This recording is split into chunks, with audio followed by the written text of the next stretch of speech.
das alterações climáticas, as alterações climáticas na evolução humana e o empreendedorismo no turismo arqueológico. Há aqui, do ponto de vista temático, enfim, há alguns saltos que eu vou olimpicamente tentar fazer um triplo salto, digamos assim, ainda que os dois primeiros saltos sejam mais fáceis de o fazer.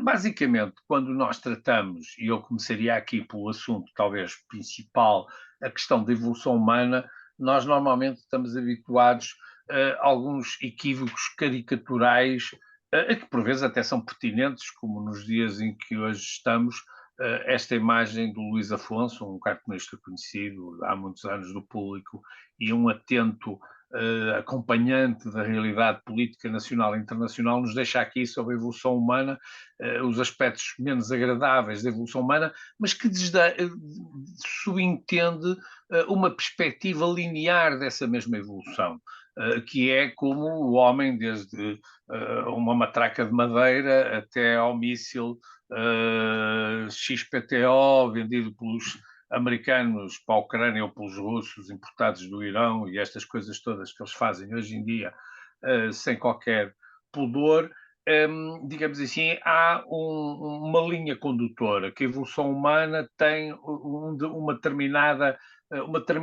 orientação.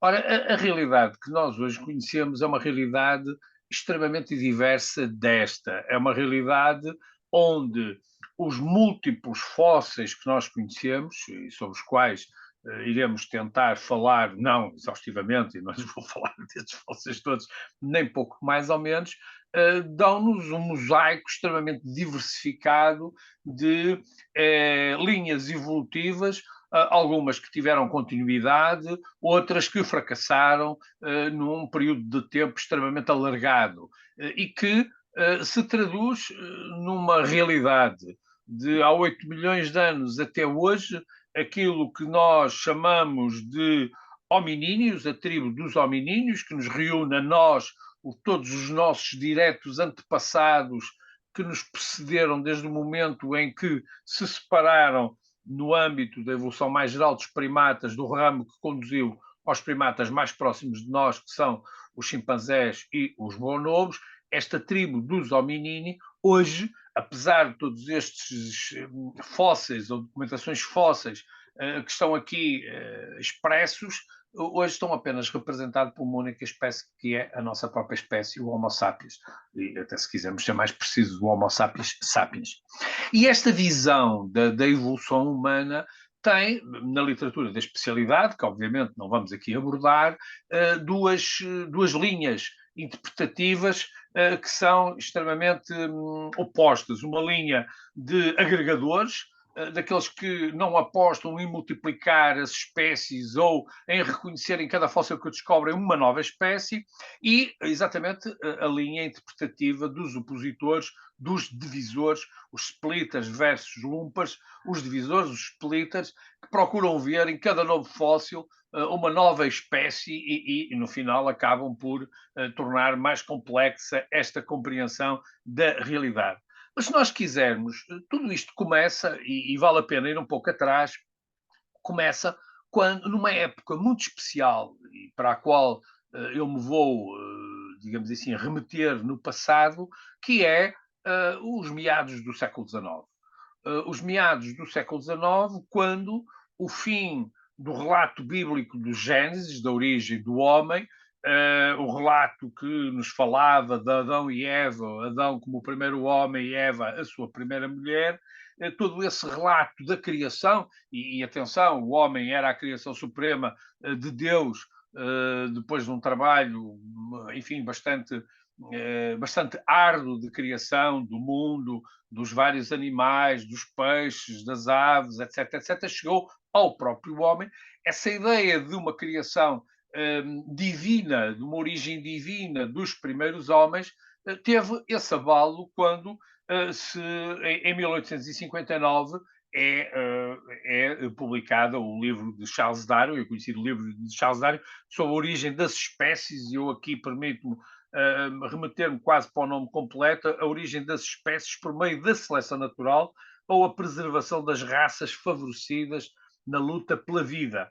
E esta ideia de que o homem tem uma origem natural e que vai ser uma grande revolução na história do pensamento moderno e da própria ciência, é quase um elemento fundador.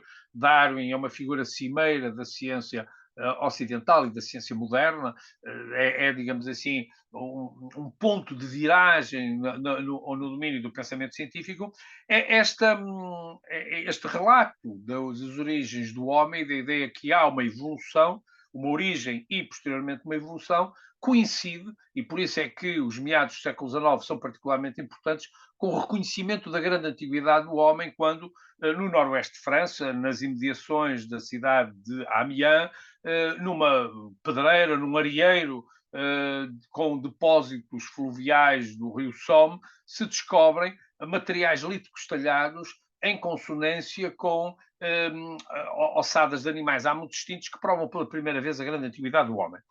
E, não contentes com isso, sensivelmente pela mesma altura, até um pouco antes, mas isto é uma época de grandes inovações, não tínhamos internet, mas essas inovações muitas vezes separadas sucedem-se umas às outras. Nós em 1856 vamos assistir à identificação ou ao reconhecimento da existência na gruta de Federholz, no Vale do Meander, nas imediações da cidade de Düsseldorf, na Alemanha, de um crânio de ossadas humanas com características um pouco estranhas e que atraem a curiosidade de vários investigadores, tendo-se acabado por reconhecer a existência de um primeiro fóssil humano, isto é, de associar estes ossos não a um homem como nós, mas a um homem que já desapareceu, um homem fóssil, mas que nos terá antecedido e, portanto, a própria noção de que houve outros homens antes de nós diferentes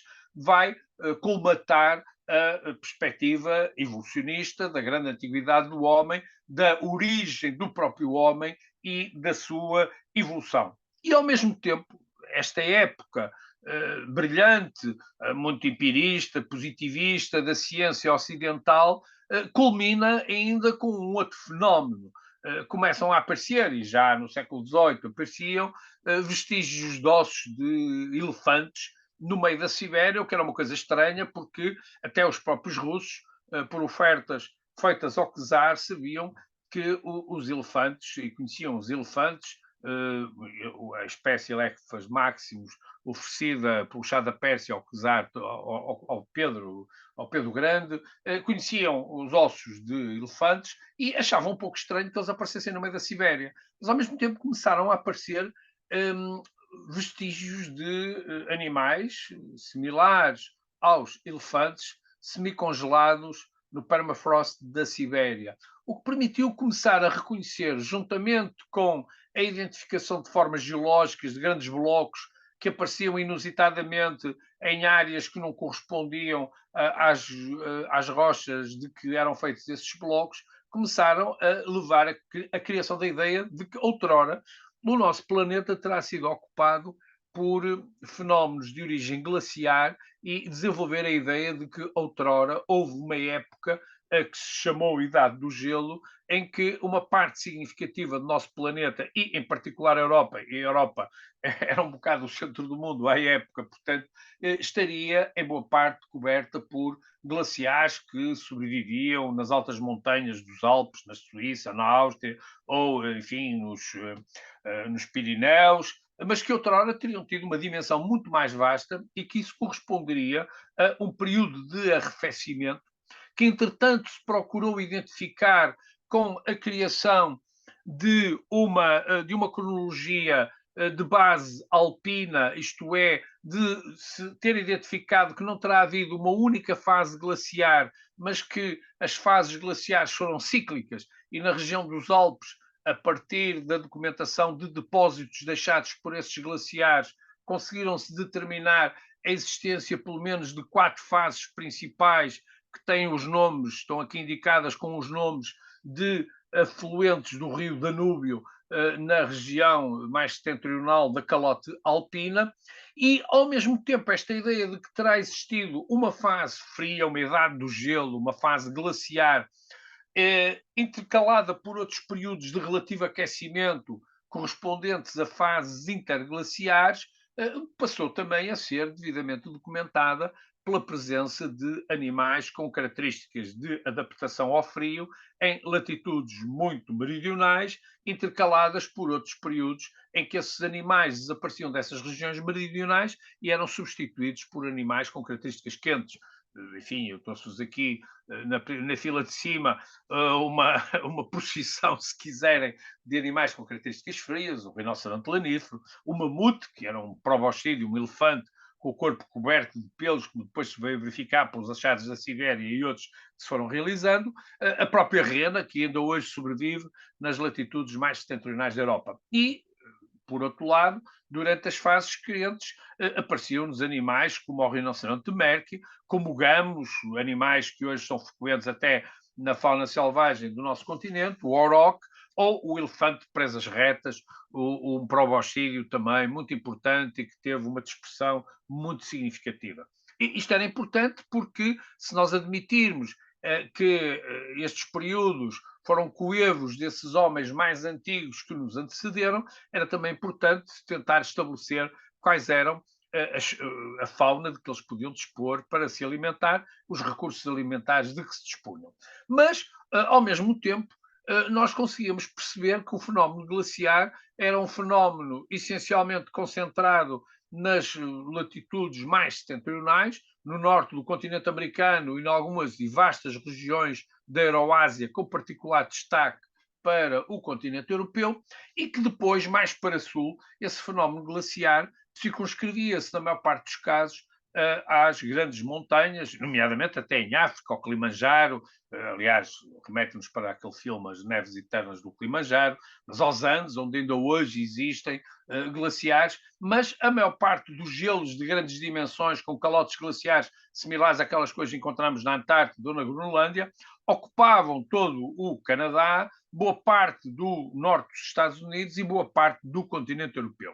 E, obviamente, num período em que nós estávamos muito centrados no continente europeu, esta ideia, digamos assim, estabilizou. Nós começamos a perceber que o homem pré-histórico, neste caso o homem paleolítico, podemos já chamar os homens que nos antecederam e que, em alguns casos, eram manifestamente diferentes de nós, do ponto de vista das suas características físicas e correspondiam, portanto, a espécies fósseis humanas, coexistiram com fases de degradação climática e um frio extremamente significativo, intercaladas por fases de aquecimento.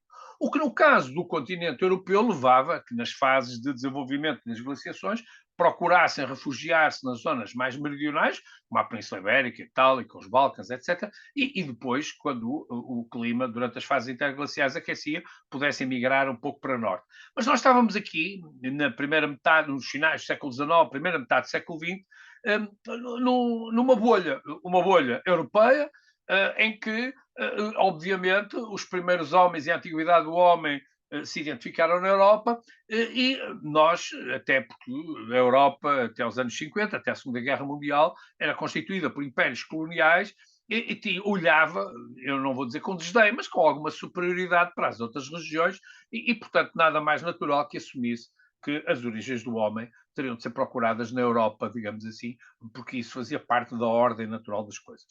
Ora, esta realidade vai ser abalada nos anos 50. E vai ser, desde logo, abalada por uma realidade que ainda hoje nos afeta, que é a crise petrolífera nos anos 70. A crise petrolífera nos anos 70, e pessoas da minha idade já aproveita ainda viveram, é uma crise que nos vai incomodar, que vai pôr em causa o nosso modo de vida. E essa crise vai nos chamar a atenção para a forma como nós estamos a explorar recursos que naturalmente são finitos e que essa finitude pode pôr em perigo a sua sobrevivência para o futuro.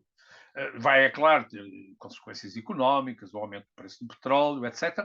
Mas, ao mesmo tempo, vai-nos chamar a atenção para a importância da natureza e para a relação intrínseca do homem com a natureza. Nós, objetivamente, fazemos parte da natureza, somos parte integrante dela, interagimos de uma forma sistémica com essa natureza e é na sequência desta crise petrolífera dos anos 70 que eu vivi, que nós vamos encontrar o desenvolvimento daquilo que hoje são dados adquiridos, falar de ecologia, de ecologistas, falar até politicamente de verdes, e que vão assistir na Europa da época a fenómenos. Eu lembro-me quando estive nas primeiras escavações em França, nos anos 70, assistir a grandes manifestações contra a construção de uma central nuclear, a luta contra o nuclear, que em Portugal também teve a sua expressão na luta contra a central nuclear de Ferrel, a luta pela preservação do lince da malcata.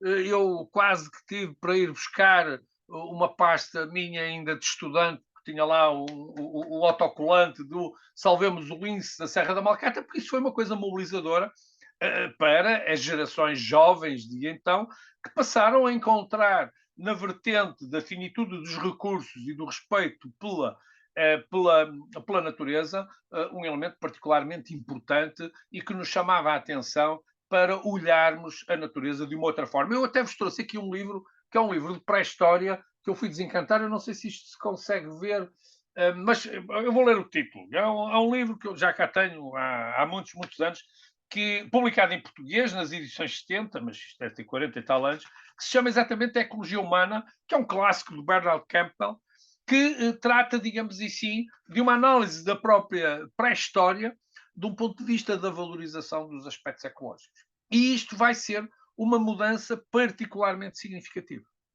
Nós vamos começar a olhar a interação do homem com a natureza a partir da crise petrolífera de uma vez. Claro que depois ficaram as recordações da Serra da Malcata e outras coisas mais, mas isso criou-nos uma sensibilidade para aspectos que ainda hoje mobilizam muitas gerações e boa parte da população, que tem as suas origens naquele momento. A noção de poluição, a noção de finitude dos recursos, vem daí. Mas, ao mesmo tempo, nos anos 50, com a independência, o fim dos impérios coloniais, nem todos, o nosso, enfim, procurou resistir o mais possível, com o fim dos impérios coloniais e a ascensão de muitos novos países africanos à independência, essa realidade política teve uma outra consequência, que levou à multiplicação de países independentes no continente africano, teve uma outra realidade política, uma outra realidade científica, que foi a descoberta, novas descobertas arqueológicas, que no final dos anos 50, princípios dos anos 60, podia agora quase dizer os meses e os anos, nos vão chamar a atenção pela primeira vez para que as origens do homem são africanas. Que o berço da humanidade é africano. Não é em grande parte uma novidade, porque já um senhor chamado Darwin, que aqui falamos, no século XIX, tinha dito: bom, mas tivemos que encontrar os antepassados do homem, talvez certamente o melhor é ir à África, porque é lá que existem os primatas que estão mais próximos do homem atual. Esta premonição de Darwin vai, no entanto, digamos assim, realizar-se quase um século depois, um século depois da publicação da sua obra original. Ele, quando fala da África, já numa brochura posterior, em 1871, sobre a descendência do homem, mas não iremos por aí, senão iríamos perder muito tempo, vai, digamos assim, basear-se na descoberta na África Oriental, na Tanzânia, de vestígios de materiais líticos talhados muito antigos que provam que as origens do homem eram africanas. E isto vai ser uma mudança muito significativa, que era uma mudança lógica, digamos assim, ideias um pouco toldadas e limitadas por contextos político-culturais, que agora podemos ver historicamente e sem qualquer tipo de constrangimento, é que não poderíamos aceitar isso, mas ao mesmo tempo vai dar origem, a partir de 1960 até hoje, nos últimos 60 anos, a uma multiplicação de descobertas arqueológicas e paleontológicas que nos permitem traçar aquele quadro dos divisores e dos agregadores, dos splitters e dos lumpers que eu mostrei no início desta apresentação. E, ao mesmo tempo, não apenas isto vai nos pôr face a uma multiplicidade de fósseis extremamente interessantes que nos permitem depois procurarmos estabelecer a árvore filética que conduziu ao homem atual, as hipóteses que tiveram êxito ou aquelas que foram abortando pelo caminho, mas ao mesmo tempo há uma coisa muito importante. É que o trabalho pré-existente de um matemático e astrónomo de origem sérvia, um senhor chamado Milutin Milankovic, tinha chamado a atenção relativamente às glaciações para a importância do Sol como a força de aquecimento do nosso planeta.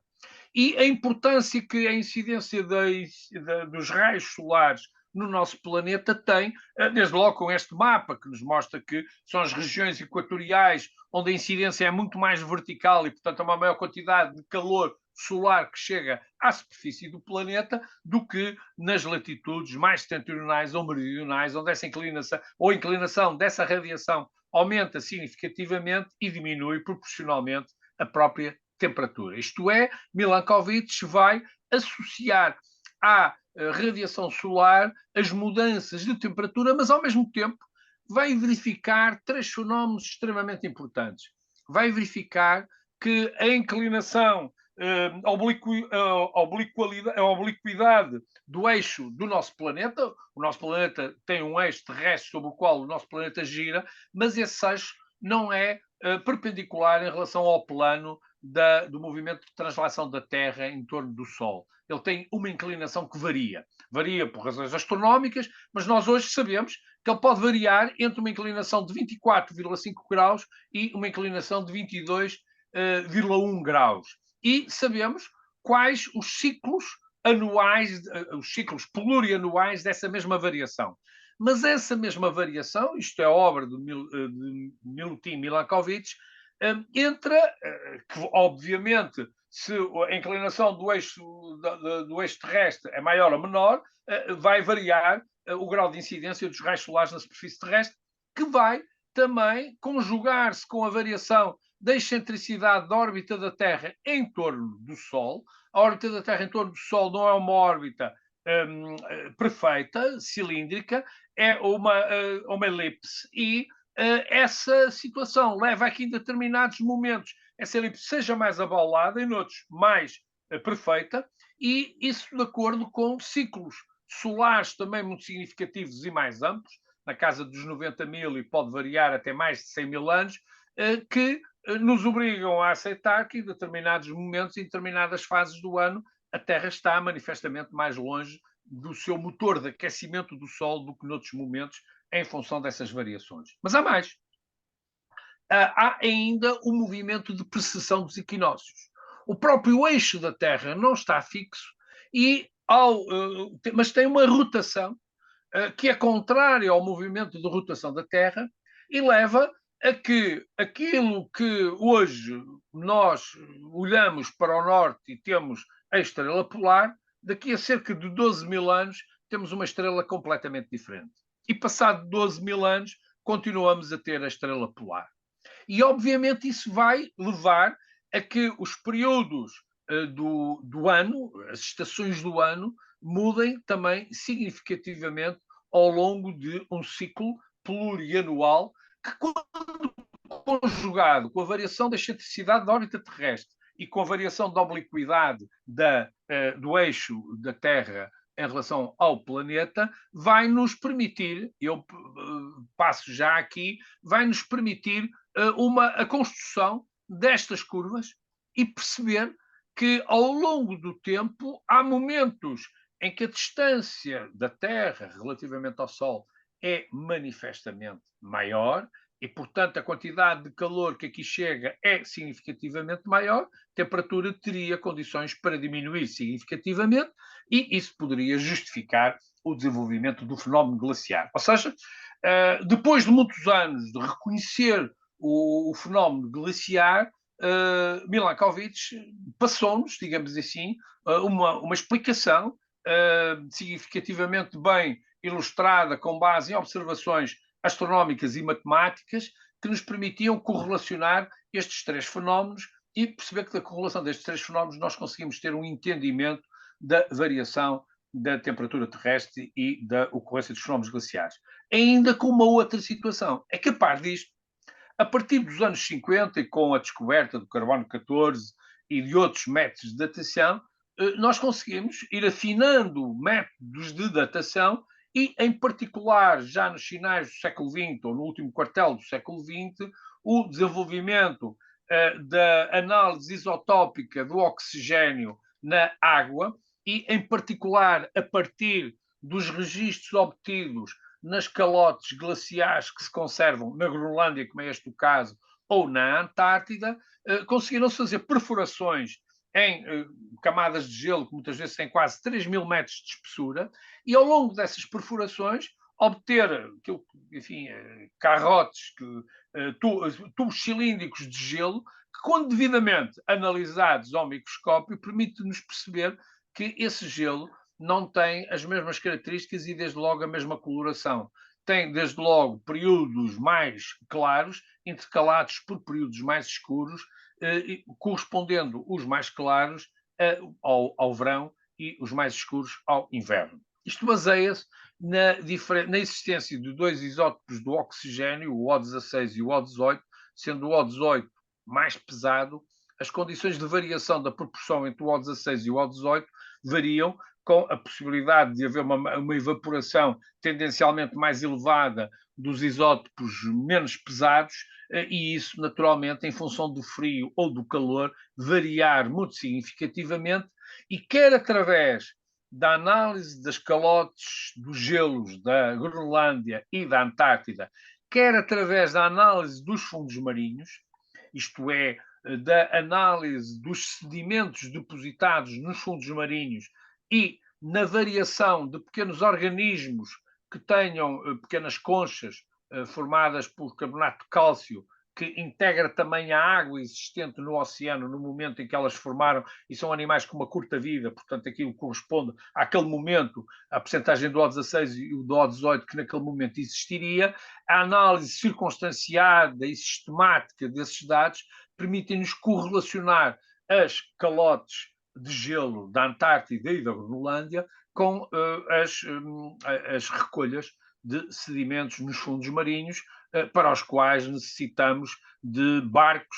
Este barco que aqui vem foi tirado, esta fotografia foi tirada aqui da minha janela, onde eu olho pela janela e vejo um barco com estas características, não é muito frequente, e é um barco utilizado para a realização, e que, aliás, fez várias colheitas de fundos marinhos aqui ao largo da costa ocidental portuguesa, que nos tem dado informações importantes para os últimos 100, 200 mil anos, dos pólenes, nomeadamente, existentes nesses fundos marinhos e das características das combinações florísticas que havia na margem, na zona continental adjacente.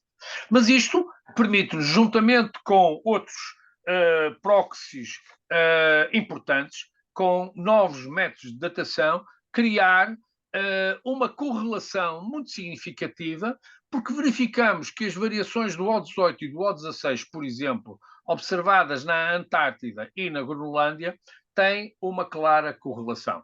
Quando fazia frio num lado e no outro, ainda que esse frio pudesse ter um impacto mais ou menos significativo e algo variável. E isto permitiu, acima de tudo, e isso é que é muito importante, substituir aquela velha cronologia glaciar alpina, muito convencional, que eu vos apresentei há bocado, do Wurm, Riss, Mindel e Güntz, por uma outra cronologia muito mais complexa, que é uma cronologia que engloba 104 fases climáticas, frias ou quentes, intercaladamente, que se desenvolveram de há cerca de 2,6 milhões de anos até à atualidade. E nós hoje temos um quadro de referência que não se baseia em 4, em alguns sítios 6 fases glaciares intercaladas por outras fases interglaciares, mas temos uma cronologia e um desenvolvimento das condições paleoecológicas correlativas que se desenvolveram entre mais ou menos 2,6 milhões de anos e a atualidade, que engloba 104, 50 e, se dividimos isto a meio, 52 fases frias intercaladas por 52 fases quentes, sendo que a própria análise do O18 permite-nos perceber que algumas dessas fases frias foram mais frias do que outras e algumas dessas fases quentes foram mais quentes do que outras, e tentar perceber o impacto destas realidades na vida cotidiana das populações que foram coevas deste fenómeno. E isso é particularmente importante. E é particularmente importante, e aqui é a mudança que se vai dar na percepção da importância das alterações climáticas na evolução dos nossos antepassados, em particular dos primeiros homens. Nós hoje sabemos que os primeiros homens apareceram à superfície do planeta, terão aparecido há mais de 2,6 milhões de anos, 2,8 milhões de anos, e, portanto, podemos dizer que a chegada do homem ao nosso planeta, o aparecimento, não é chegada, o aparecimento dos primeiros indivíduos que nós podemos designar como sendo seres humanos, é coevo da instalação do ciclo climático glaciar e do aparecimento dos primeiros fenómenos glaciares à escala global. E, como tal, levou a que muitas vezes as latitudes mais setentrionais ou as zonas mais altas setentrionais, as grandes montanhas, se transformassem em zonas inabitáveis ou pouco atrativas para as populações humanas.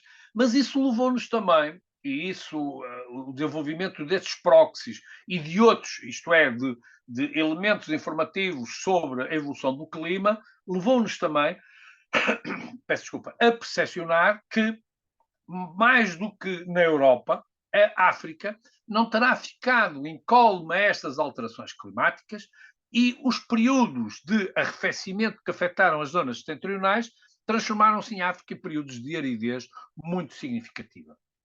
E isso levou-nos a tentar perceber que uma outra perspectiva sobre a evolução do homem e aquilo que corresponde à evolução do homem. Claro que nós aqui teríamos que discutir, e não é este o âmbito desta pequena conversa que eu estou a ter aqui convosco, o que é que são essas características do próprio homem, o que é que faz de nós homens, o que é que nos afasta dos outros primatas, o que é um homem, se quisermos. Mas há todo um conjunto de dados que nós correlacionamos com a espécie humana, ainda que muitos deles possam ter precedido o aparecimento dos primeiros homens. Desde logo, a locomoção bípede, vivemos no solo, deslocamos-nos com base nas duas pernas e, portanto, temos uma locomoção bípede perfeita. Utilizamos utensílios, comumente, para as nossas atividades diárias e para as nossas atividades de sobrevivência, até porque não temos uns caninos muito, digamos assim, muito significativamente superiores aos outros dentes e, portanto, nós se quisermos, e quando vamos a um restaurante e temos que comer um bife não apenas por etiqueta, não pegamos no bife, não metemos na boca e tentamos rasgá-lo com os nossos caninos, mas temos que utilizar um utensílio que se chama uma faca. Muito provavelmente os nossos antepassados não teriam uma faca inox, mas teriam utensílios similares, feitos em pedra talhada, que teriam a mesma função. E depois, os nossos próprios antepassados tiveram um alargamento da sua dieta, os primeiros homens, que foram incluindo, não apenas por caça, mas também pela caça, a carne entre os produtos que faziam parte da sua dieta cotidiana. E depois há todo um conjunto de outros avanços tecnológicos em que podemos incluir o controle do fogo, a complexidade social e o desenvolvimento da linguagem. Isto são apenas alguns dos elementos que nós podemos, eu estou a utilizar isto tirado de um artigo do Richard Plotz, de um livro de uma revista sobre a evolução humana, em que ele correlaciona isso com o aumento do cérebro, a expansão do cérebro e a própria caça. Mas estas explicações que ele designa por intrínsecas aparecem-nos como um pacote. Isto é, o homem, a partir de um determinado momento, confrontado com uma maior aridez do continente africano, ocupa a savana.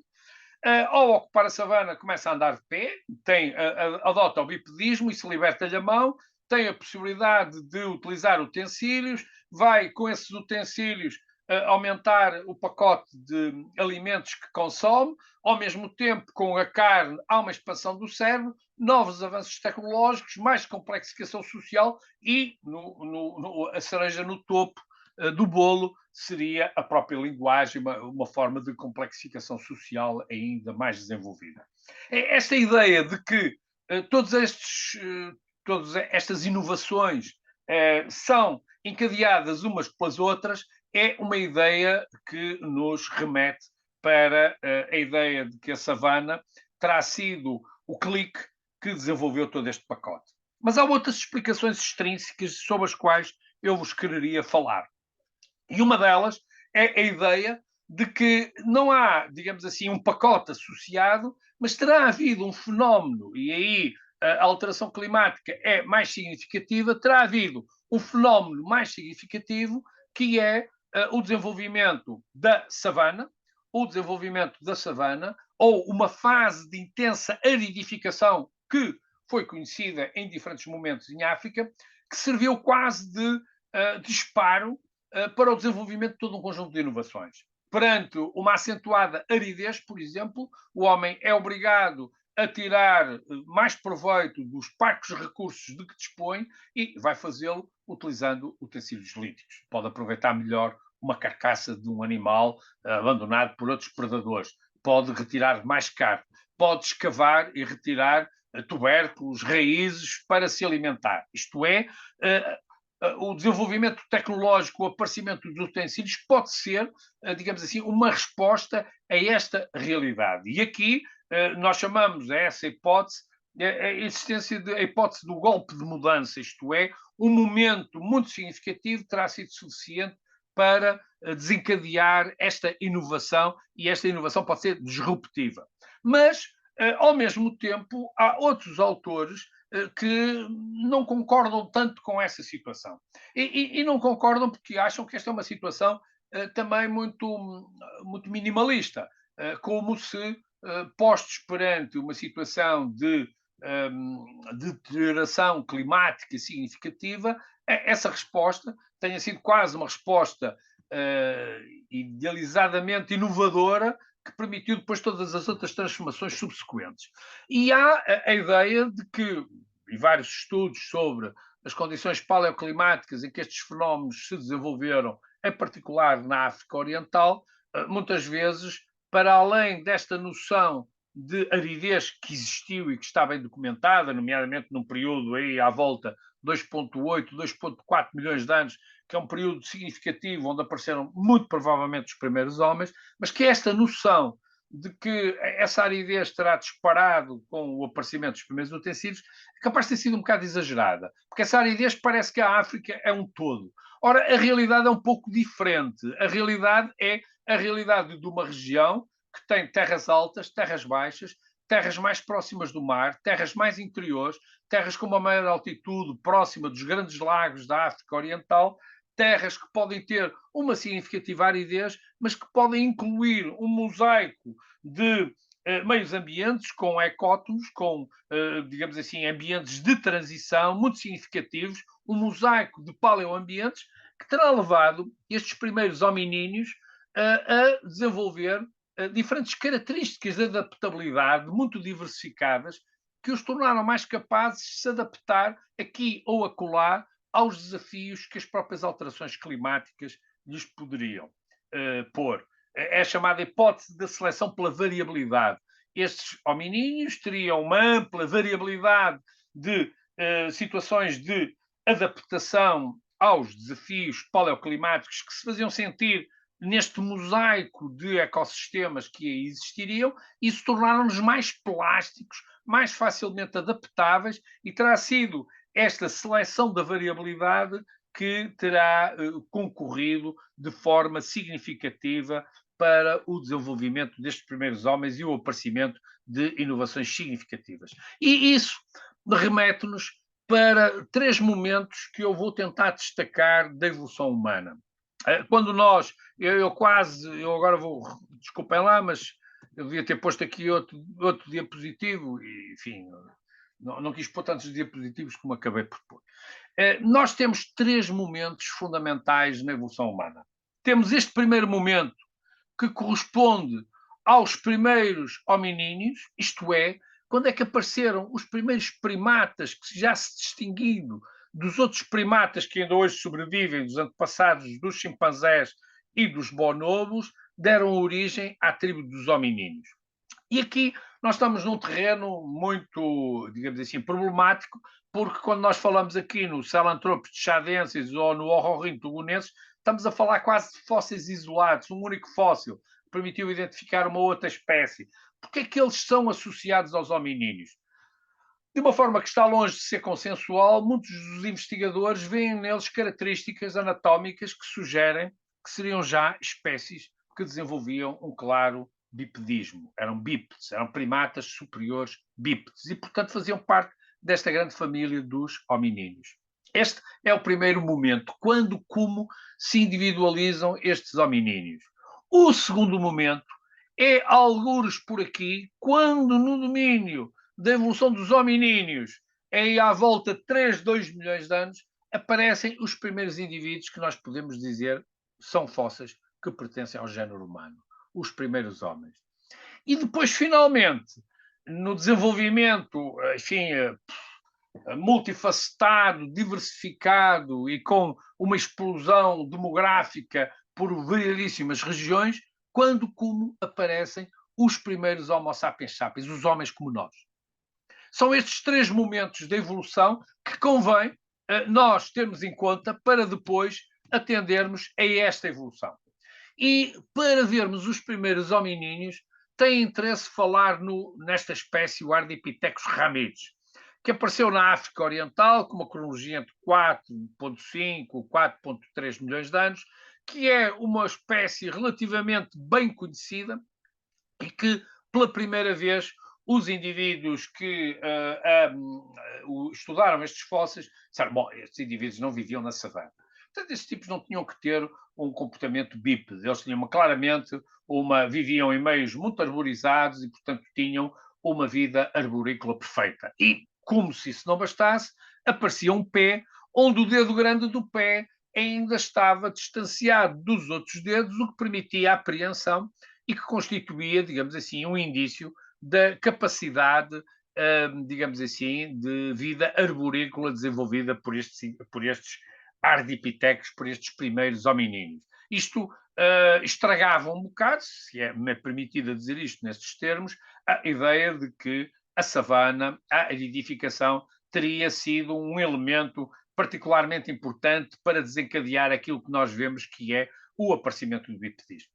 Eu diria que hoje não avançamos muito, porque não também temos a certeza plena de que estes ardipithecus seriam indivíduos exclusivamente arborícolas.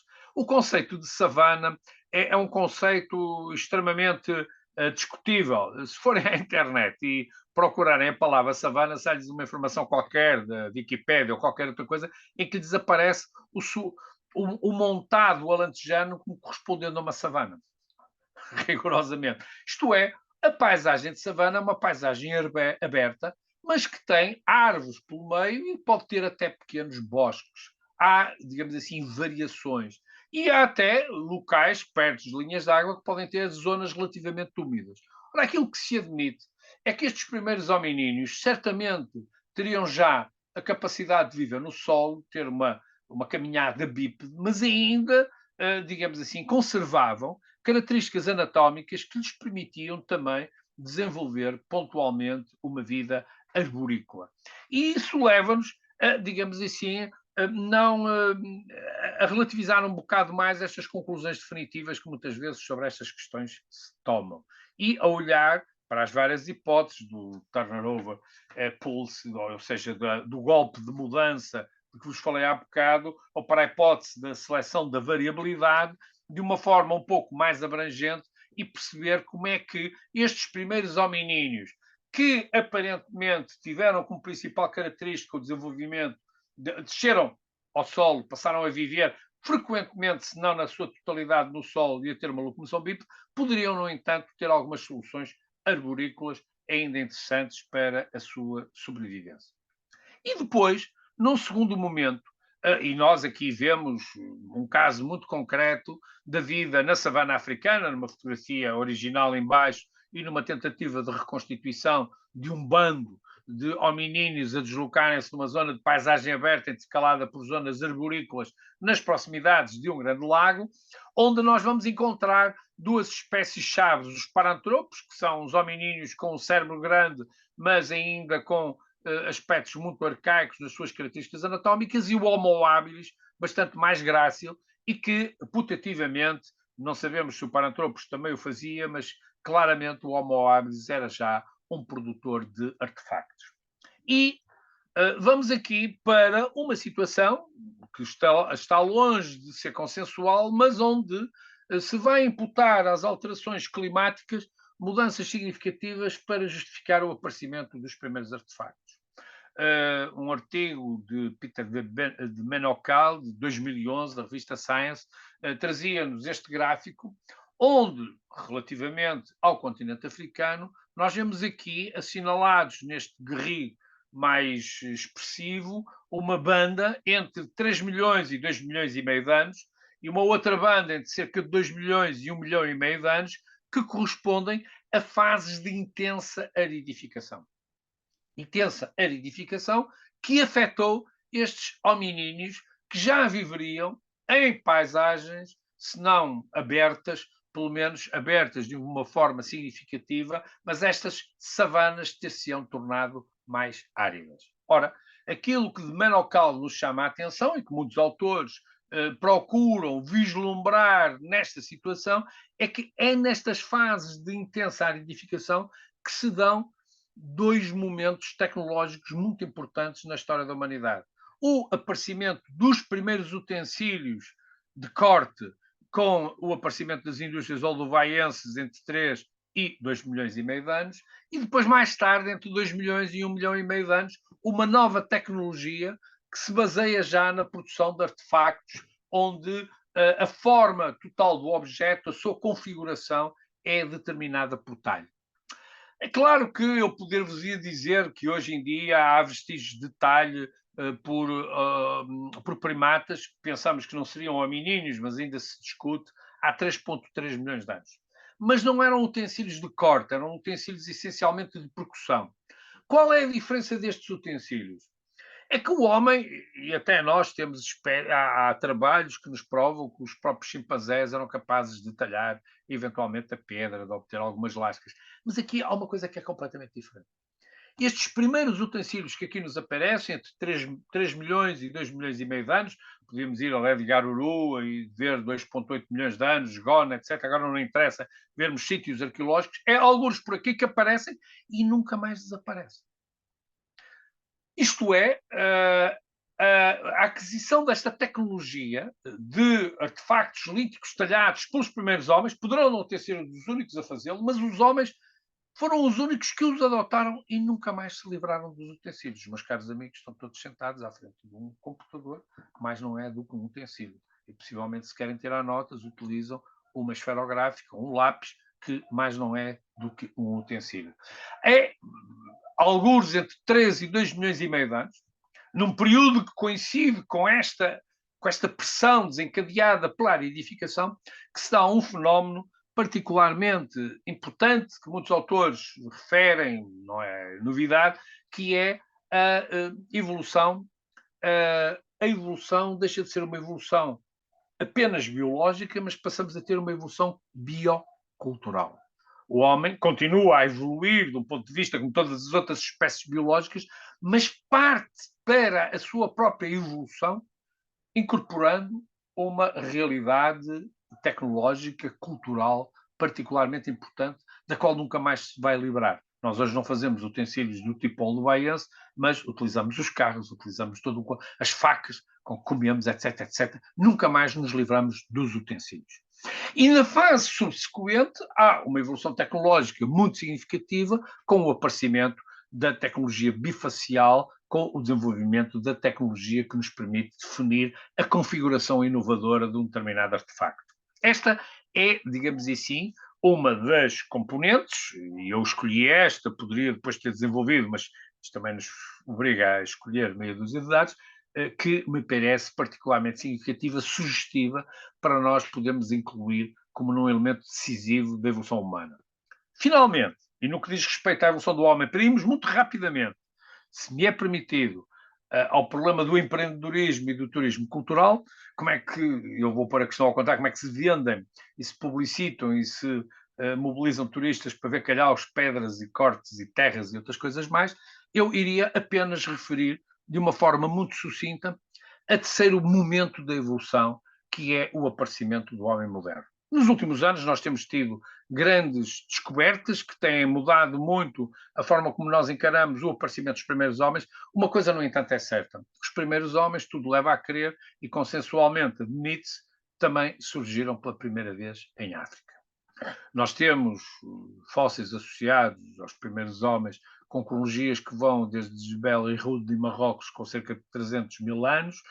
Temos outros mais recentes, em Erte, na Etiópia, com 160 mil anos, Homo Kibis, também na Etiópia, e outros, não vou agora estar aqui a fazer a lista toda, mas aquilo que tem interesse é algo que já tem sido também muitas vezes notado por diferentes investigadores que se têm dedicado a estes temas, o facto de estes primeiros homens terem resultado de uma situação particularmente crítica que viveu a África. Grandes secas. A partir de 300 mil anos, há fenómenos de intensa aridez. Há alguns autores que falam mesmo numa hecatombe. A nossa espécie teve quase para desaparecer. E terão sido muito poucos os sobreviventes que, acantonados em pequenos núcleos, terão permitido o desenvolvimento de características que deram origem aos primeiros homens. E que, ao darem origem aos primeiros homens, também os obrigaram a desenvolver um conjunto de tecnologias inovadoras que lhes permitissem retirar proveito dos parcos recursos que a intensa aridez lhes impunha.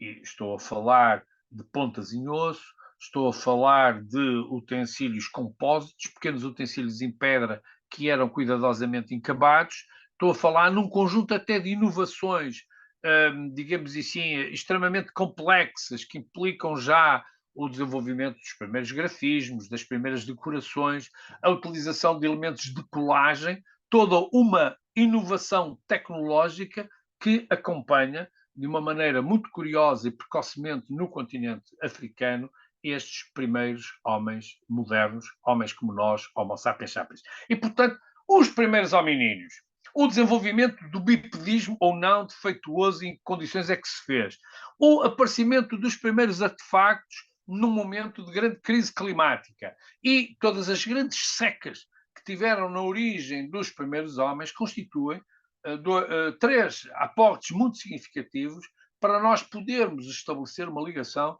entre aquilo que são as alterações climáticas e a própria evolução do homem em traços naturalmente muito amplos, mas que hoje em dia nos merecem a nossa reflexão, porque quando nós queremos encarar o problema das alterações climáticas, nada melhor do que reconhecer que esse fenómeno é bastante mais antigo do que muita gente pensa e que, à escala do tempo pré-histórico, ele terá sido também determinante para, pelas respostas que obrigou a criar para o desenvolvimento dos hominíneos e, em particular, para a chegada ao momento em que estamos com a presença do Homo sapiens sapiens. Isto é uma realidade muito diversa, é uma realidade que se baseia em elementos informativos que passariam despercebidos ao comum dos mortais, em pequenos ossos, em camadas de terra que são cuidadosamente escavados quase a pincel por arqueólogos e paleontólogos, em pequenos artefactos líticos talhados, mas isso é também um património. E é também um património muito significativo, isto é um momento final da evolução humana, quando os primeiros homens modernos se espalham pelas 7 partidas do mundo, e podemos dizer hoje que não há praticamente sítio nenhum na Terra onde esta espécie atrevida e inovadora não tenha chegado, mas eu agora gostaria de vos falar de uma outra realidade. Como é que nós podemos promover esta realidade patrimonial? Calhaus, ossos e terras, muitas vezes estruturados em níveis mais ou menos significativos. E eu não hesitei em ir buscar a Serra da Tapuerca, nos arredores de Burgos, aqui na vizinha Espanha, porque é um sítio icónico a nível mundial, não é por ficar aqui em Espanha, porque é um dos sítios que forneceu até hoje o maior número significativo de vestígios de homens fósseis, de mais do que uma espécie. E também eu gostaria de mostrar isto para tentar perceber qual é a luta que nós temos de fazer, que é trabalho nestes, de valorizar estes sítios e de os procurar musealizar, lembrando que hoje mesmo um colega meu que está a fazer escavações, quando chegou de manhã ao local da escavação, e que tem também calhaus e terras, viu a escavação completamente destruída por pessoas que não se conhecem, por puro vandalismo. Como é que nós podemos inverter isto? Podemos inverter isto passando a mensagem, tentando mostrar como é que nós desmontamos estes dados a partir da investigação. Serra da Tapuerca é uma serra nas imediações, uma serra calcária, nas imediações de Burgos, nas quais, no século XIX, foi instalada uma linha de caminho de ferro para trazer carvão para a cidade de Burgos. havia um depósito numa serra ao lado, a Serra da Demanda, e resolveram, para trazer carvão, construir uma pequena linha férrea e abriram uma trincheira. Uma vala que cruzou a Serra da Tapuera. E quando ela cruzou, e vinha aqui as imagens dessa trincheira, as paredes da trincheira tinham imagens diferentes. Porquê? Porque seccionaram frequentemente grutas. Grutas completamente colmatadas por sedimentos, que lá permaneceram durante dezenas e dezenas de anos. Vemos aqui a galeria, vemos aqui a Grande Dolina, isto é, grutas que foram seccionadas com uma espessura, muitas vezes mais de 10 metros de espessura ou até mais, e que no final do século XX, vários arqueólogos e paleontólogos começaram a perceber que dessas grutas provinha uma quantidade enorme de artefactos líticos talhados e de vários tipos, com configurações muito diversificadas. Eu tenho-os aqui com escalas, são 3 centímetros, e aqui vejam a outra escala, portanto isto está escalas completamente diferentes, mas foi o que se arranjou, peço desculpa. Fósseis muito completos que deram até origem à identificação numa perspectiva de sepelitas de uma nova espécie fóssil, o Homo antecessor, fósseis do Homo heidelbergensis e, basicamente, aquilo que se encontrava nestes cortes que aqui vêm na Grandolina ou na Gruta da Galeria, aquilo que nos aparecia era isto. Como é que isto se podia, digamos assim, se podia valorizar e transferir para o público? Claro que reconstituições foram de tal maneira significativas que até se criou esta imagem hoje icónica da família da Tapuerca, em que puseram todo um conjunto de Homo heidelbergenses, como se fosse quase uma daquelas famílias do século XIX que ia a um estúdio fotográfico para tirar uma fotografia de que nós hoje muitas vezes nos vangloriamos de ter nas nossas casas de tios ou bisavós que já nem sequer conhecemos. E aqui foi constituída, digamos assim, essa reconstituição, mas obviamente que todo o trabalho que nos últimos dezenas de anos se tem feito em torno da Tapuerca transforma a Tapuerca num caso de estudo e num caso de sucesso. Com a descoberta da Tapuerca e a sua importância, na cidade de Burgos criou-se de raiz o Museu da Evolução Humana que aqui vem. O Museu da Evolução Humana que tem lá integrado um Centro Nacional para o Estudo da Evolução Humana, que é um dos centros de referência para a investigação destas problemáticas a nível mundial e que reúne investigadores de todas as partes do mundo. E no interior do museu procuraram-se criar de forma apelativa, com reconstituições paleoambientais, com reconstituições de animais há muito distintos, como este tigre de dentes de sabre, com a exibição de moldes, que obviamente que não são os originais das alçadas humanas lá descobertas, a recriação de um cérebro humano aqui assim, de uma forma um pouco, enfim, um pouco atrativa para o grande público, que nos permitiram transferir para o grande público o conhecimento que a escavação do topo até à base da Grandolina, da Galeria, da Gruta da Galeria, ou da cima del Elefante, que é uma outra gruta particularmente importante, permitiu valorizar este conjunto de terras e pedras e transferir para a generalidade das pessoas a informação que lá se foi produzindo e que ainda se produz.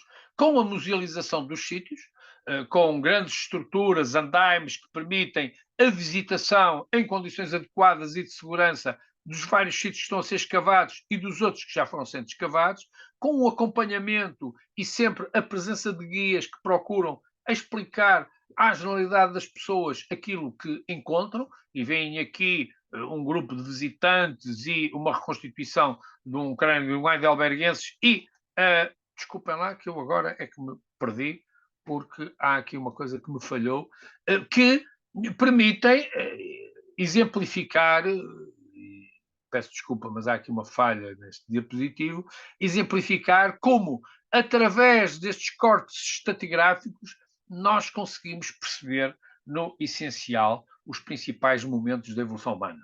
É claro que este trabalho, que nós poderíamos encaixar numa forma empreendedora de valorização do património, obriga a todo um marketing extremamente contínuo, ao longo de anos e anos, e um marketing que até passa por visitas icónicas a esta jazida. A Atapuerca já foi visitada por tudo quanto é família real espanhola, por chefes de Estado, por grandes vedetas. Durante os períodos de escavação, há quase briefings diários do que é que se encontrou e não se encontrou. O jornal El País chegou a ter um suplemento diário que acompanhava os resultados da escavação. Há todo um trabalho de marketing em torno desta escavação. Algumas vezes vemos os próprios arqueólogos que trabalham nesta escavação são vestidos por marcas de vestimentas, digamos assim, que patrocinam a própria escavação e que criam, digamos assim, um branding importante para a própria escavação e que permite transformar, com todo este marketing à sua volta, a Atapuerca num sítio absolutamente exemplar no número de visitantes que tem, na publicitação que tem, entre os sítios que constituem o património mundial, que obviamente a Serra da Atapuerca já é, e a forma como esse património mundial é valorizado. E aquilo que aqui se vende, meus caros amigos, é terra, pedras e ossos, devidamente estruturados, devidamente conservados, em camadas, todos muito certinhos, e os arqueólogos e os paleontólogos querem encontrar tudo no sítio, mas é isso, e essa localização e a forma como esses depósitos se foram formando ao longo de milhares e milhares de anos, que se pode apresentar ao visitante, e não são apenas escolas, mas é um público multifacetado e que vai de toda a parte do mundo para visitar estas jazidas.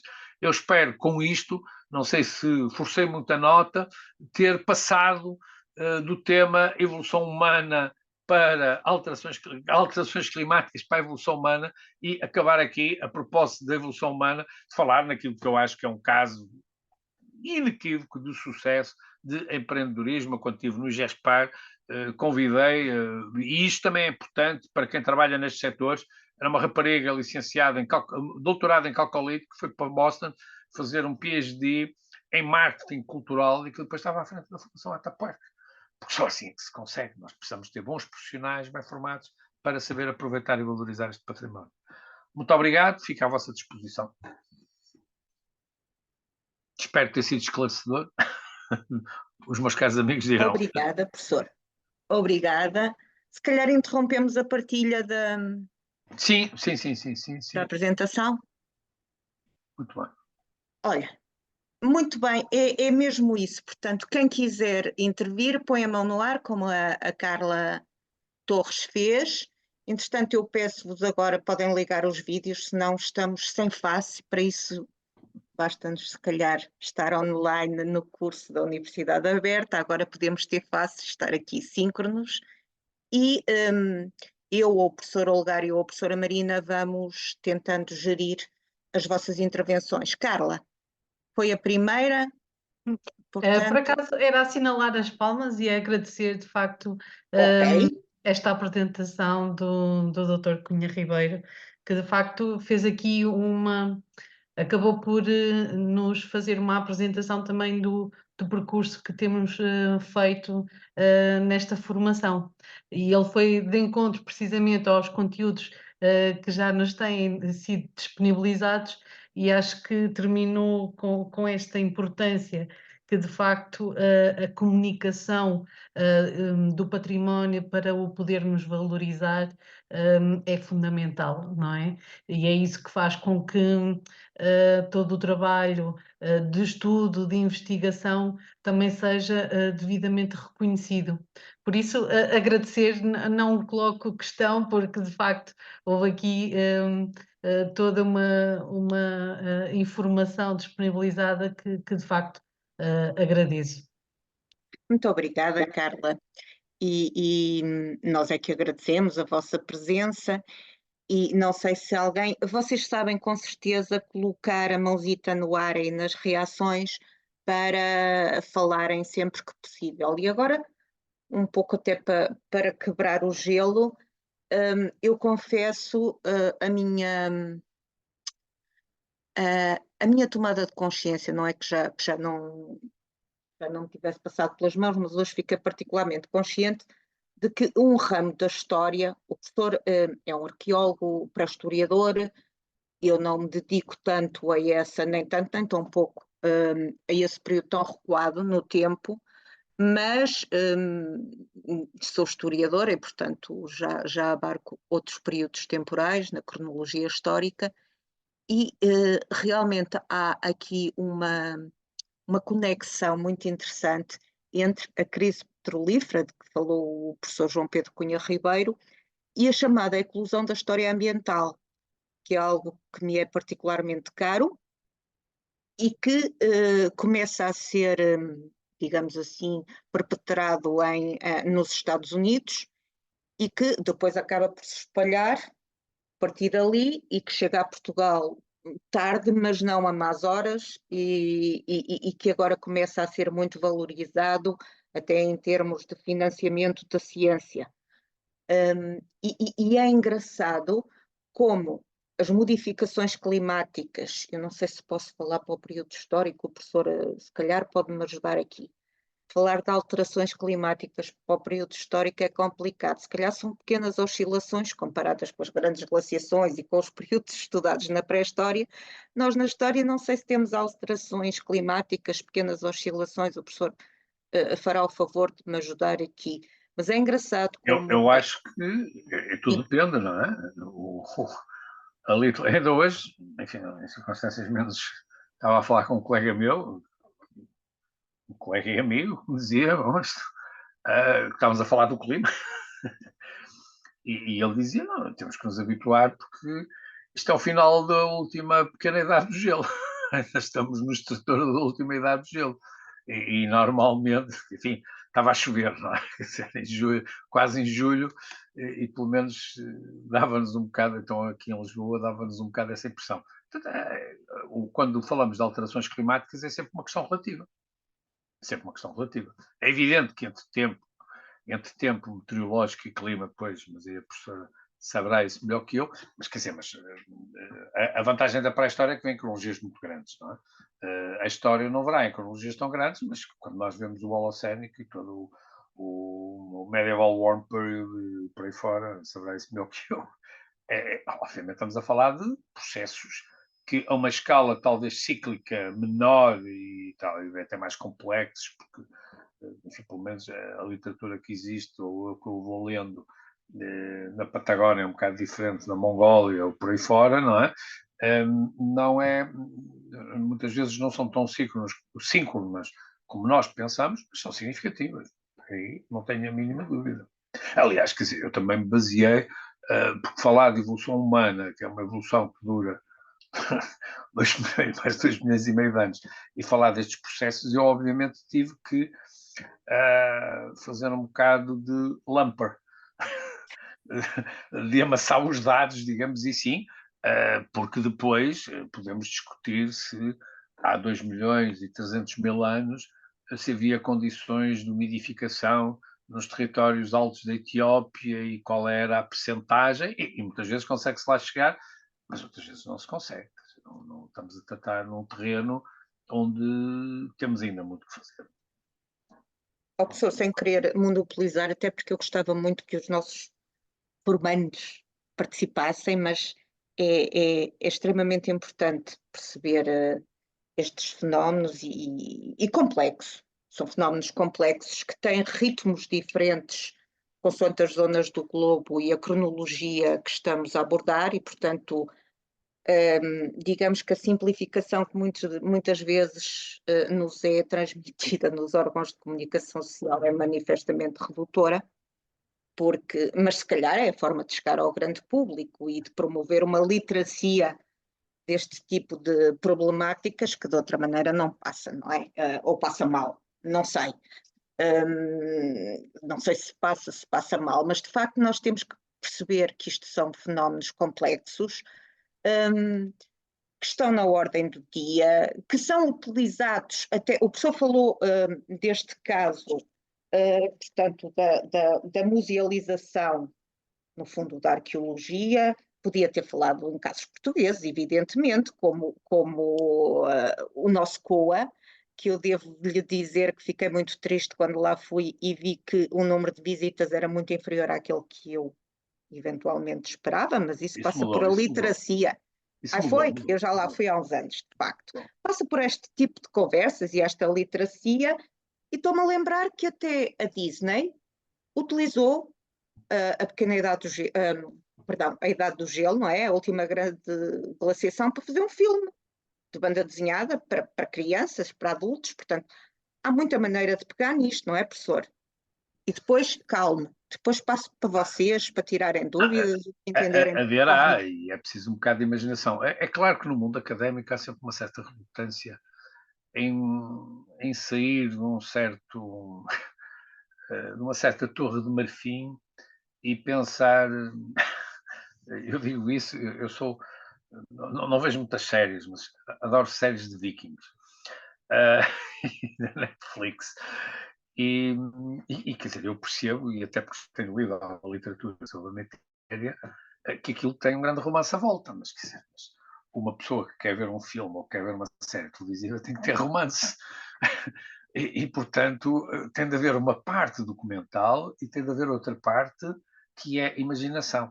Eu lembrei-me disso agora, pensando nos vikings, enfim, e comprei um livro sobre os vikings e os anglo-saxónicos e não sei o quê, e andei entretidíssimo a ler aquilo, porque não sabia, gostava de saber, pronto, não vou tirar o doutoramento da matéria, nem pouco mais ou menos, mas lembro-me, e não sei se a doutora Marina Évora alguma vez passou por essa literatura, que havia aqui há uns anos, já tem uns anos, agora é difícil de encontrar, uma série de romances de uma senhora chamada Gina Howell, que aliás é responsável por um site que existe na internet que se chama Don Maps, que romanceava a vida de neandertais e de homo sim.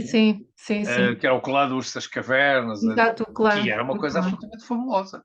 E quem percebia minimamente um bocado para a história, percebia onde é que estava o romance, digamos assim, Exato. mas percebíamos que aquela senhora, Jean Howell, tinha uma informação, aliás, provava-se, até porque ela depois fazia parte de alguns colóquios científicos, ela aparecia com aquelas americanas, muito vistosas e tal, e até era uma pessoa simpática, mas, ou seja, ela tinha uma documentação científica que depois lhe permitia romancear. Obviamente que depois só se pode romancear, seja com o Afonso Henrique, seja com um Neandertal nascido na Crimeia, que depois é uma Neandertal e que depois conheceu um Sapiens, ou lá o que era, agora já não me lembro. Eu tenho esses romances todos, devidamente guardados, e li-os todos. Portanto, há maneiras de fazer isso. E há até um filme sobre o Clã do Urso das Cavernas. O filme não será tão bem conseguido, mas pronto, era um filme que se via, porque eu depois, claro, fiquei fã daquilo, e logo que vi o filme, ainda era do tempo das cassetes de vídeo, consegui arranjar. Isso é uma maneira, que muitas vezes se pode ter, de procurar romancear para o grande público, isso, desde que seja devidamente credenciado e feito com qualidade, nada contra. Acho que até é um grande desafio, porque eu acho que uma senhora como a Ginola é uma pessoa de tirar o chapéu, quer dizer, ela contribui imenso para a divulgação de determinadas realidades, ou até pode ser por comicidade. Eu costumo sempre citar aos meus alunos um livro que agora só se encontra nas bibliotecas, que é um livro, Porque é que eu comi o meu pai? Que é um livro absolutamente fabuloso sobre a evolução humana de um antropólogo que não foge em nada, não diz. É claro que aquilo já é capaz de ter uns 12 anos e, portanto, está datado, tem esses problemas, porque, enfim, os nossos conhecimentos vão evoluindo. Mas é um livro absolutamente fabuloso e com uma enorme comicidade, porque é que eu comi o meu pai, que ele conta a história e conta-nos a história da evolução, que são os neandertais, quando é que aparecem os sapiens, depois pode tomar o partido por aquela teoria ou por uma teoria B, mas desse aspecto é secundário. Aquilo, aqueles livros que eu lembro-me que li numas férias em que estava cheio de fazer coisas de arqueologia, eu tinha redigido a tese, não sei o quê, eu li aquilo de um dia para o outro, eu não consegui parar de ler o livro, de tal maneira ele era interessante e era um livro absolutamente fabuloso. Eu costumava aconselhar, agora tenho uma grande pena porque os meus alunos não podem ler isso, porque é daqueles livros fantásticos.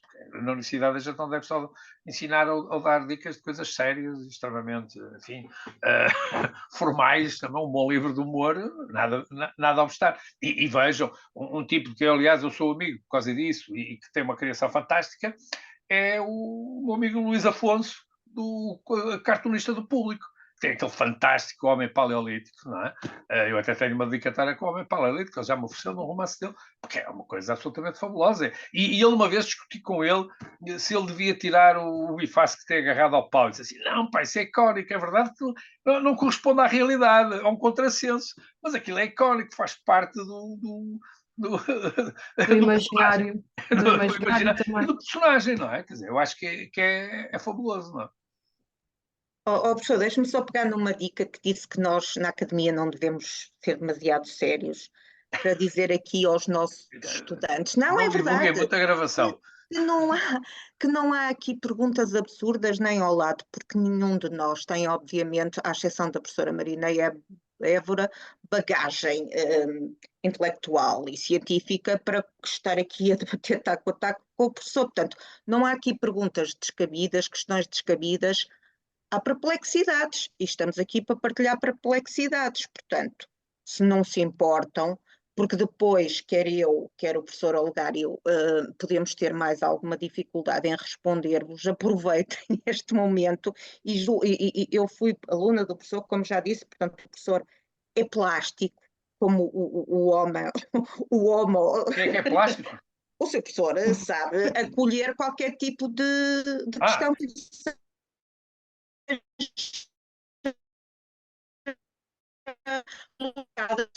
que é descabida, portanto, esteja perfeitamente à vontade. Temos alguma questão? Ou está tudo esclarecido?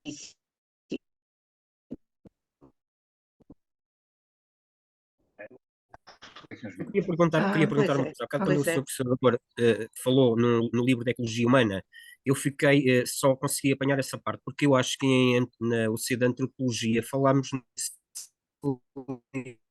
livro. É bem provável. Olha, eu não sei se. É que eu só consigo ver Ecologia Humana, não consigo.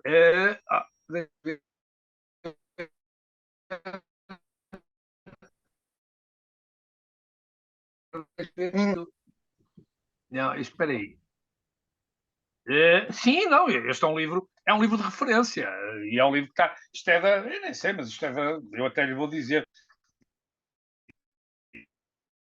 Eu tenho este desde 1987. E é um livro cuja origem, texto original, de 83.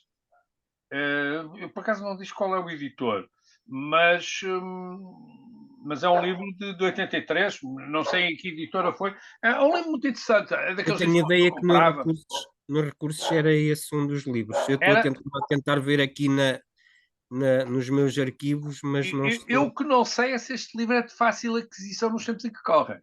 Eu, por acaso, sou um grande frequentador das livrarias, também não há muitas, mas das livrarias das edições 70 e nunca o lá vi, mas pronto. Mas este está aqui religiosamente guardado, era do tempo em que eu punha uma capa plástica nos livros, depois conservar melhor. Enfim, já, depois acho que uma pessoa vai ganhando juízo. Mas não, é um livro muito interessante, porque é um livro que tem, exatamente, até tinha definições, eu na altura lembro, tinha começado a dar aulas há pouco tempo, e tem definições interessantes de ecossistema, o que é, o que não é, porque, digamos assim, as primeiras investigações do Australopithecus, o que era a savana tropical, como é que ela se desenvolvia, o problema dos caçadores, é um livro tipicamente americano, não é? Dos anos 80, 70, portanto é um livro muito interessante e que é pena não até nem ter sido traduzido do ponto de vista científico, digamos assim.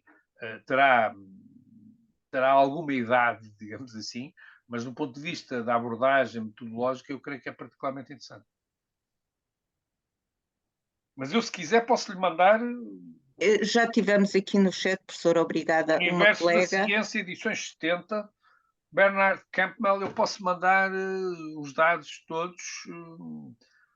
Porque, repare, muitas vezes estes livros que eu agora lhes falei, assim, um bocado ao correr da conversa, por exemplo, eu lembro-me de uma vez andar com um aluno a ver se encontrava na Biblioteca Orlando Ribeiro em Telheiras aquele Porque é que eu comi o meu pai, que também é um livro absolutamente fabuloso. E é de um antropólogo, que é um livro muito interessante.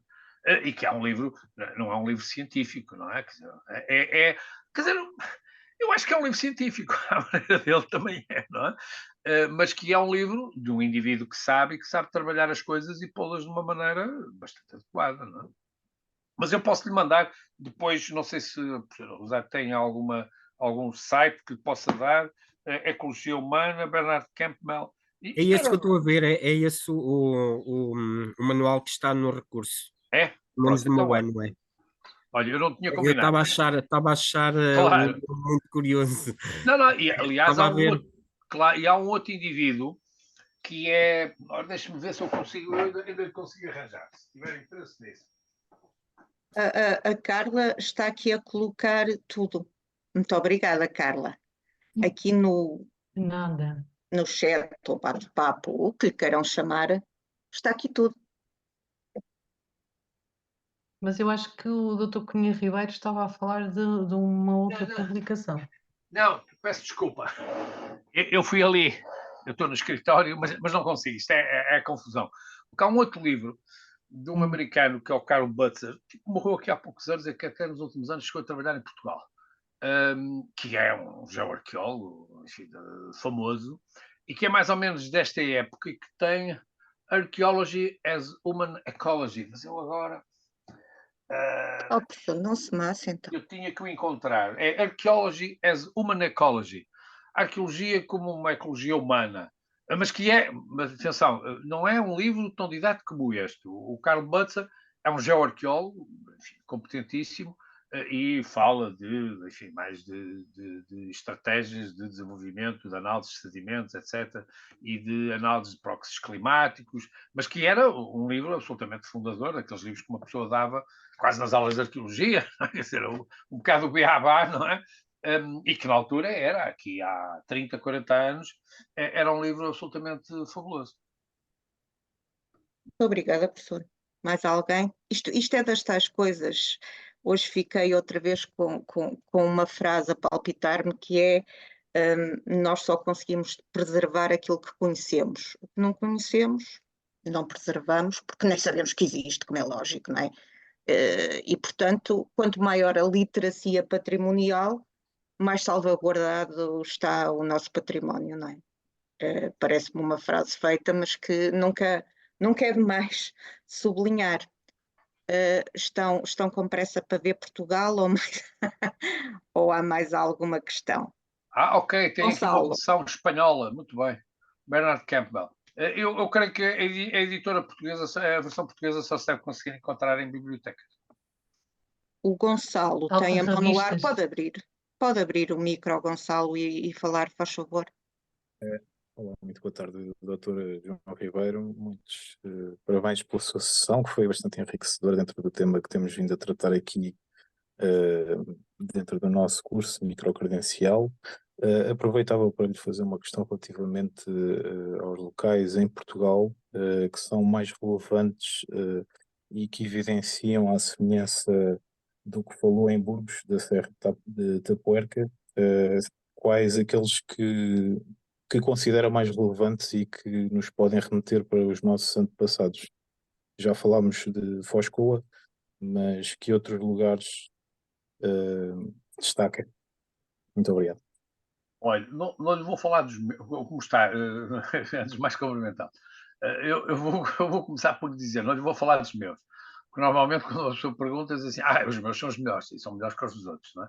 Os arqueólogos nessas coisas são terríveis, isso é uma, enfim, faz parte.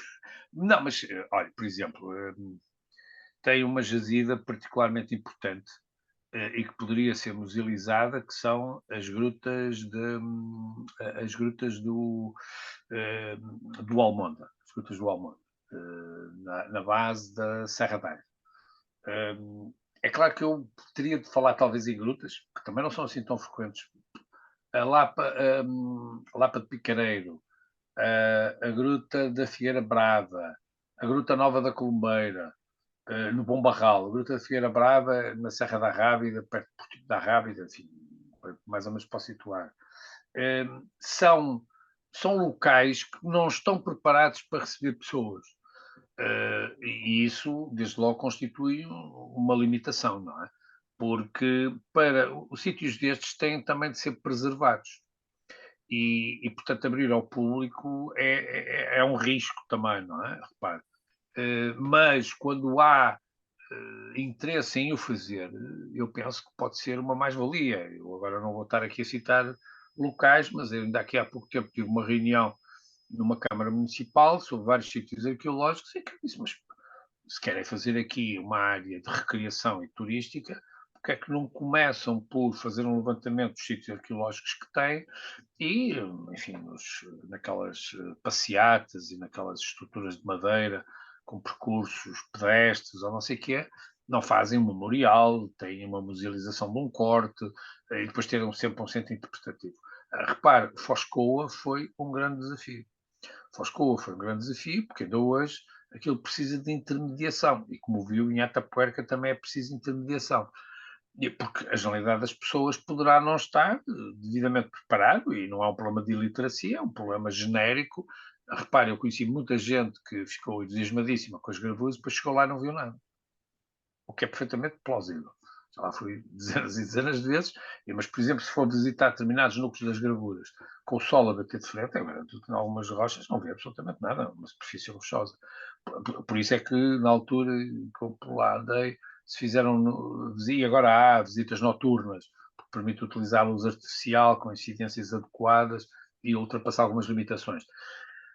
Repare, eu trouxe-lhe a Atapuerca, depois até nem fui eu que falei no COA, que foi o professor Rosário, mas por uma razão muito simples, é que eu sempre disse sobre a Atapuerca. Se estes indivíduos em Atapuerca conseguem vender ossos, calhaus talhados e terra, nós aqui que temos imagens, como é que não havemos de vender? Quer dizer, digamos assim, aquilo é uma galeria a céu aberto, não é? Quer dizer, agora o que é preciso é expor, não é? E tentar compreender. Agora, e isso é um elemento que me parece que é particularmente importante. Nós temos de ter sempre uma explicação. Eu costumava, quando era miúdo, de olhar para uns livros que o meu pai, enfim, guardava em casa, e, que eu nem sei se na escola primária ou no liceu, olhava para aquelas pinturas do Leonardo da Vinci e do Miguel Ângelo e dizia, mas qual é a piada de andar a pintar isto? Hoje tira-se uma fotografia e fica muito melhor, não é? Agora, quando um indivíduo começa a perceber o que é a pintura da Renascença e como é que eles chegaram ali, uma pessoa olha para aquilo e fez-se luz. Quer dizer, basicamente é isso. Ou seja, tem de haver uma intermediação em que nós temos de estar minimamente informados, porque se não tivermos essa intermediação, a primeira coisa que olhamos é que, perdoe uma expressão, pouco académica, plebeia, o boi para o palácio. Uma pessoa não consegue tirar da observação que faz qualquer tipo de leitura, e isso tanto se faz com um quadro do Pollock ou do Kandinsky, até se faz com uma pintura do Quattrocento italiano, e portanto também se faz com uma gravura de Foscoa. O que é preciso é saber o que é que lá está e o que não está. Porque aquilo que hoje vos trouxe, para também não estar a fugir ao tema, eu não trouxe certezas, trouxe problemas. Porque quando há muitas certezas, melhor é uma pessoa desconfiar. Estas questões, mesmo sobre a evolução humana, são hipóteses. Aquela hipótese da variabilidade é uma hipótese. A hipótese da seleção da variabilidade, a hipótese da seleção da variabilidade ou a hipótese do golpe de mudança. O próprio nome de hipótese diz tudo. Ou seja, é uma construção racional de uma explicação plausível, tendo em conta determinados pressupostos para um conjunto de realidades que nós conhecemos. O nosso conhecimento avança assim. Obrigado. Obrigada, Gonçalo. Mais alguém? Não?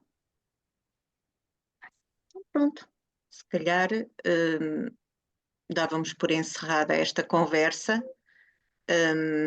esperando que depois aqueles que não puderam estar ou que queiram rever alguma coisa possam fazê-lo online. Agradecer muito a generosidade intelectual do professor João Pedro e desejar-vos um bom resto de dia e uma boa noite, agradecendo a vossa presença.